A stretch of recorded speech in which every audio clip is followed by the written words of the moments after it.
Good morning mga kaludi! Share ko lang ang aming munting garden dito sa aming harapan ng aming bahay. Ayan, may bunga na ang ampalaya, ilang araw pa lang yan, pwede nang anin. Ayan, pwede nang iulam. Lagyan lang ng itlog, ang sarap na.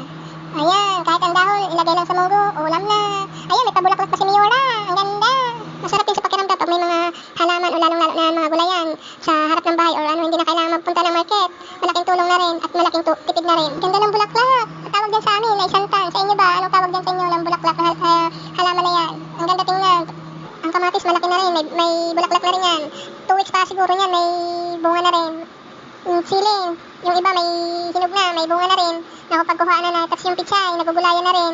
Sarap sa pakiramdam pag may nakukuhaan kang mga gulay or mga ingredients na hindi mo na kailangan pumunta ng market. Malaking tulong talaga at malaking tipid talaga pag mayroon kang tinanim sa bahay nyo or sa bakuran nyo ng mga gulayan or kahit sa simpleng taniman lang, kahit sa kunting paso lang. Dahon ng sibuyas, ayan na rin. Malaki talagang tulong pag may tinanim talaga sa harap ng bahay o sa bakuran natin, mga gulay-gulay or something. Malaking tipid at malaking tulong na rin. Ay, sarap sa pakiramdam pag ganyan talaga. Makikita mo yung mga tinanim mo na napakaganda at napaka-useful, lalong-lalo na yung mga halamang pwedeng iulam. Malaking tulong talaga sa atin yan pag ganyan.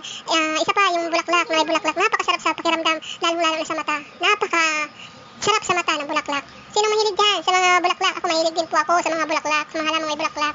Shout out sa mga mahilig sa halaman din at mahilig magtanim. Yan, sa gilid-gilid, sa tabi-tabi, saan man sulok ng mundo.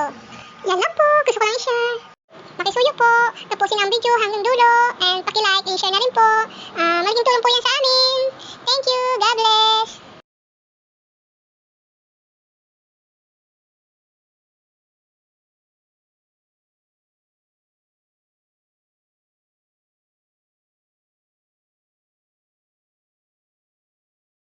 Yan lang po, gusto ko lang i-share.